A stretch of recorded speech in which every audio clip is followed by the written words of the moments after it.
Asia की सबसे लंबी और सबसे हाईएस्ट एलिवेशन की यात्रा जो मैंने अभी आपको कुछ दिन पहले बोला भी था कि मेरा नया एपिसोड आने वाला है। और ये नया एपिसोड इसी के बारे में है जो कि नंदा राजजात यात्रा उत्तराखंड में कुमाऊं और गढ़वाल का सबसे बड़ा त्योहार माना जाता है।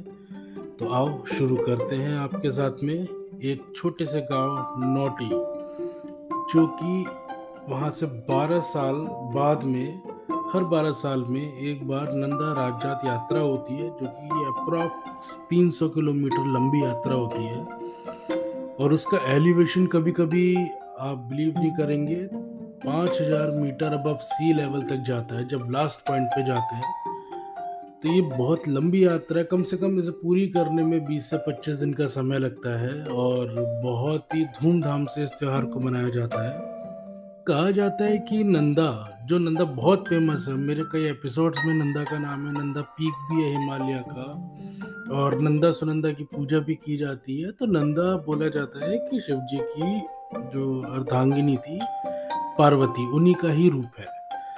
तो गांव वालों को क्या लगता है, उत्तराखंड में रहने वालों को ये लगता है कि कैलाश में जब जब पार्वती रही हैं उन्हें बहुत कष्ट झेलने पड़ते हैं। सबसे बड़ा तो वो अकेले हैं कि वहाँ पे अकेले जब रहते हैं तो कोई उनके साथ बात करने वाला नहीं है, वो करे क्या।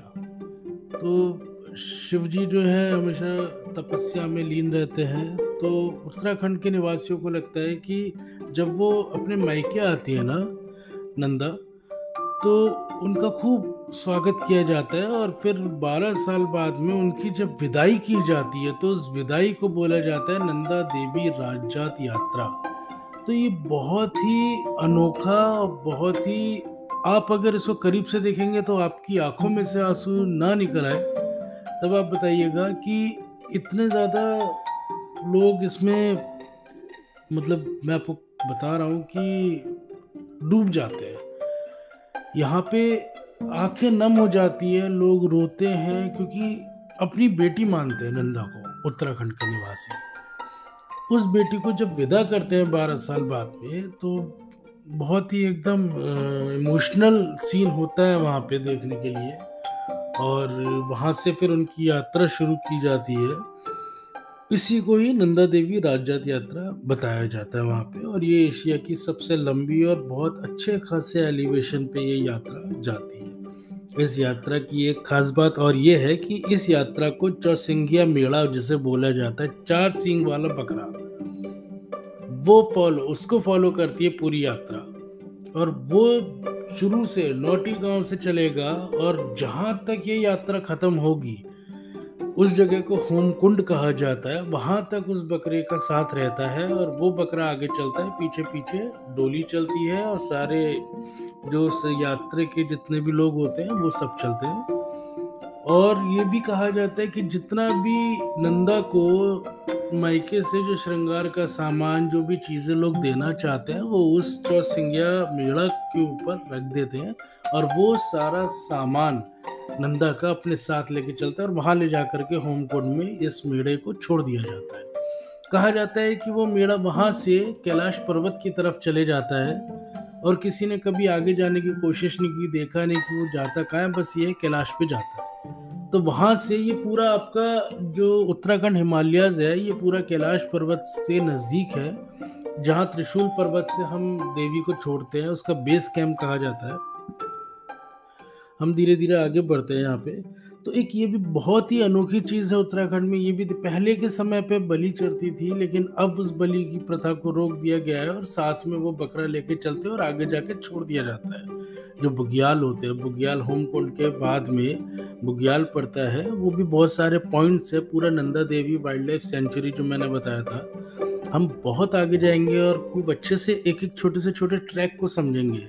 उस ऊंचाई पे पहुंच के ये आपका एक अपर हिमालय का पार्ट आ जाता है। तो अगर हम नौटी विलेज से शुरू करते हैं, नौटी विलेज के बाद में ईड़ा बढ़ानी गांव आता है, फिर कसवा गांव आता है, फिर चांदपुर गढ़ी आता है। ये छोटे छोटे गांव कुमाऊं की यहाँ से ही यात्रा पूरी करते जाते हैं। बताते हैं कि जब मायके से विदा हुई थी नंदा, तो यहाँ पे रुक रुक करके गई थी। कई मंदिर थे, उनके अलग अलग महत्व हैं उन मंदिर के, उस या राजजात यात्रा में।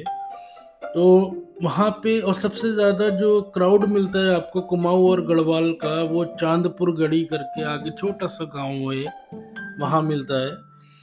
तो उसके बाद में फिर हम आगे चलते हैं। तो ये तो एक यात्रा चल रही है, अब हम यात्रा के साथ चल रहे हैं, मैं आपको उस जगह ले गया हूँ। तो हम यात्रा में हैं इस समय पे। तो नौटी से यात्रा शुरू होती है, ईढ़ा बडानी जाती है, कसवा जाती है, चांदपुर गढ़ी जाती है, और उसके बाद में कोटी विलेज आता है। इस गांव की सबसे खास बात, मैं आपको एक बात बताना चाहूंगा, आपको बहुत अच्छा लगेगा सुन के। कोटी विलेज में जब नंदा देवी की डोली जाती है, तो उस कोटी विलेज से कहते हैं कि सामने हिमालय दर्शन तुरंत हो जाता है। सीधे हिमालय, बर्फ से ढकी चोटियां, हिमालय जब दिखता है, तो वहां पे वो डोली आगे नहीं बढ़ती है।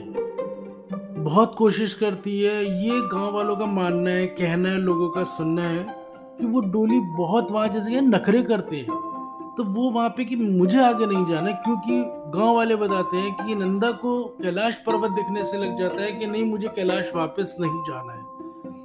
उन्हें हिमालय के दर्शन हो जाते हैं, और इसीलिए इस गांव का नाम, फिर जब सब गांव वाले हाथ पैर जोड़ के उनकी पूजा पाठ करते हैं उस डोली की, फिर वो डोली उठ करके वहां से मानते, कहते ना, मनाते हैं कि कोटि कोटि करके जितने भी लोग हैं उन्होंने मनाया अपने गुरु, अपने पूर्वजों को, तो प्रणाम किया जाता है। इसी तरह से नंदा देवी को कोटि मनाया गया था, और उस गांव का नाम भी कोटि गांव पड़ा।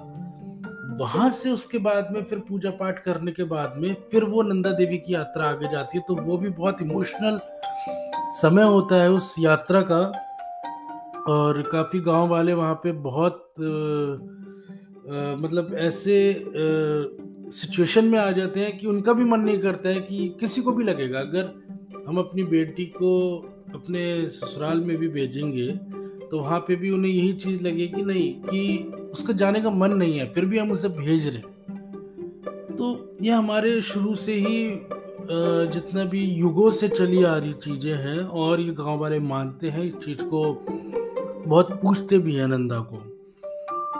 एक और डोली, ये तो हमारी गढ़वाल से है, एक और डोली हमारी कुमाऊं की तरफ से आती है, जो कि शुरू होती है रानीखेत से, अल्मोड़ा से, मरतोली होती हुई वो आपके वन विलेज पहुंचती है। अब ये वन विलेज जो आता है ना, ये वन विलेज बहुत ही खूबसूरत जगह है उत्तराखंड में, और ये लोहा जंग के पास पड़ता है, और बहुत बड़ा महत्व है इस वन विलेज का।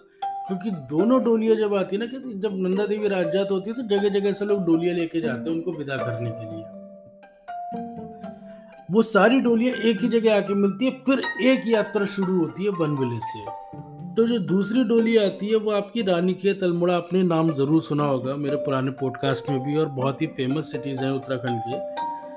यहाँ से रानीखेत अल्मोड़ा मरतोली से होते हुए सीधे एक कोट ब्राह्मणी जगह पड़ती है। कोट ब्राह्मणी जगह पे वहां पे डोली को रख करके फिर उनसे आगे की यात्रा शुरू कराते हैं, जो कि कौसानी, बागेश्वर, ग्वालधाम होते हुए वन विलेज पहुंचती है। तो ये कुमाऊं से आ रही है, और आपकी जो पहली स्टोरी बताई थी वो हमारी गढ़वाल की थी।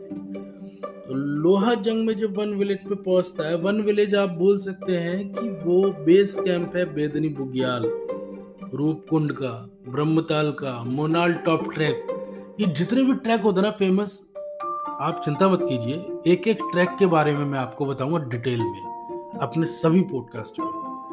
तो ये बेस कैंप है वन विलेज जो है, बेदनी, रूपकुंड, ब्रह्मताल, मोनाल टॉप का, बहुत खूबसूरत जगह, आप सोच नहीं सकते ये ट्रैक पे जाने के बाद में। और ये अपर हिमालयस का ट्रैक है, इजी ट्रैक नहीं है, इनके लिए मतलब आपको एक्सपीरियंस होना बहुत ज़रूरी है जैसे जैसे आप आगे बढ़ेंगे। तो बेदनी बुग्याल तो एशिया का सबसे बड़ा मिडोज ग्रासलैंड, जो बुग्याल बुग्याल शब्द है ना, वो ग्रासलैंड को कहते हैं, घास के मैदान को, पहाड़ों में।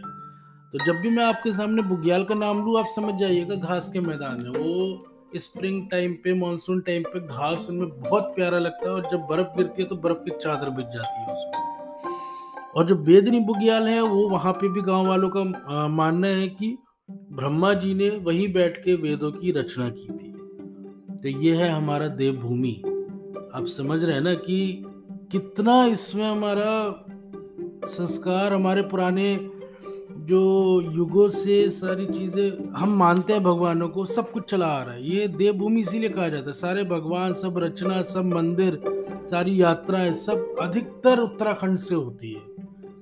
बहुत खूबसूरत हिमालय देवता और मनुष्यों का संगम है ये, आप मानिए मेरी बात को। जितना गहराई में घुसेंगे उतनी आपको नई नई चीजें देखने को मिलेंगी। और मैं आपको बताऊंगा ऐसी ऐसी कहानियां, ऐसे रोमांचक तथ्य मैं आपको बताऊंगा कि आपने कहीं नहीं सुने होंगे। आपको मेरे पॉडकास्ट पे आके ही मजा आएगा सुनने में, तभी आपको नई नई चीजें मिलेंगी। अब आगे चलते हैं। फिर वहां से केलवा विनायक है, जब हम वन विलेज से ऊपर जाते हैं, और फिर भगवा बोसा है। कहते बहुत, वो सबसे ज्यादा टफ हो जाता है वन विलेज के बाद में, क्योंकि एक तो हाइट है, 5000 मीटर से ऊपर की हाइट मिलेगी, ऑक्सीजन की कमी मिलेगी। और वहां से फिर आप सीधे रूपकुंड के लिए जाते हैं। रूपकुंड एक मिस्टीरियस लेक है, आज भी नरकंकाल पाए जाते हैं रूपकुंड में। हाँ जी, ये सुनने में आपको ज़रूर लगेगा कि ऐसे कौन सी ट्रैक है जहाँ पे नरकंकाल है। मैं आपको बताऊंगा, और मेरा अगले एपिसोड इसके बारे में डिटेल में आएगा, तो मैं आपको डिटेल में बताऊंगा रूपकुंड के बारे में। रूपकुंड से ऊपर जुनार गली टॉप है, जो हाईएस्ट पॉइंट है। रूपकुंड तो आपका मिस्टीरियस लेक हो गया, जुनार गली टॉप हाईएस्ट पॉइंट है उस जगह का। वहां से आपको दूर एक शिला समुद्र दिखेगी। शिला पत्थर होते हैं, काले पत्थर, और समुद्र काले पत्थरों का समुद्र होगा। ये शब्दों से जोड़ के कुमाऊनी लोगों ने बनाया है, और वही कहते हैं वो हेमकुंड का लास्ट पॉइंट होता है, शिला समुद्र, जहां तक राजजात यात्रा जाती है। अभी तो मैं यात्रा लेके चल रहा हूँ छोटे छोटे गांव में। फिर ये जो मैं टॉप बता रहा हूँ ना, अपने आने वाले एपिसोड में इन टॉप्स के बारे में बताऊंगा। लेकिन अभी हम यात्रा लेके चल रहे हैं नंदा सुनंदा की, और आगे जा रहे हैं। हमारे पास में रूपकुंड गए, रूपकुंड से जुनार गली चढ़ा जाता है, जुनार गली से शिला समुद्र जाता है, और शिला समुद्र के बाद में होमकुंड बनता है। और होमकुंड पे जाके ही ये नंदा देवी राजजात यात्रा समाप्त होती है, जो कि कहा जाता है कि बेस कैंप है नंदा कोट, नंदा घुंटी, नंदा खाट, त्रिशूल पर्वतों का जो बेस कैंप है वो यही कहा जाता है। यहाँ पे एक ट्रैक और होता है रॉन्टी सैडल का, उसके बारे में भी मैं आपको बहुत जल्दी एपिसोड निकालूंगा। तो ऊंचाई पहुंची, यात्रा खत्म हुई, एलिवेशन समझ में आया, संगम समझ में आया, मनुष्य का, भगवान का, देवी देवताओं का, और हमने अपने देवभूमि के जितना भी कल्चर है वो समझा इस यात्रा में। इतनी लंबी यात्रा कही जाती है। मैं तो कहता हूँ कि ये यात्रा कुछ हमारे पूर्वज लोग हैं जो बहुत अच्छे से निभा रहे हैं। हमारी आने वाली जनरेशन इस चीज़ को अभी उतना सीरियसली नहीं ले रही है, और हम चाहते हैं, मैं भी यही रिक्वेस्ट करूंगा कि अपने संस्कार कभी नहीं भूलने, अपने रूट्स कभी नहीं भूलने चाहिए, उनसे जुड़े रहना चाहिए, और आगे इस चीज़ को पूरा किया जाए।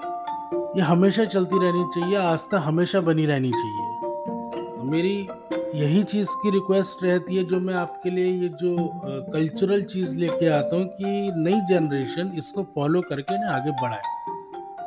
मेरा ये टॉपिक, आप लोगों को ये कंटेंट अच्छा लगा होगा। इससे भी एक से एक बहुत ही बढ़िया इंटरेस्टिंग फैक्ट आपके सामने लेके आऊँगा, और आपसे मैं वादा करता हूँ आप मायूस नहीं होंगे मेरे एक भी पॉडकास्ट सुन करके, और आपको इतनी इन्फॉर्मेशन, इतनी नॉलेजेबल चीज़ें किसी और पॉडकास्ट पे regarding Indian Himalayas and Uttarakhand नहीं मिल सकता है, आई bat.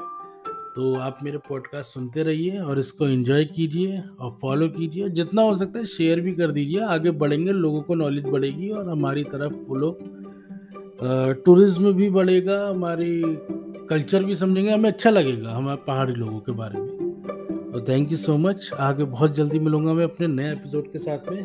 Tata, bye bye, good night.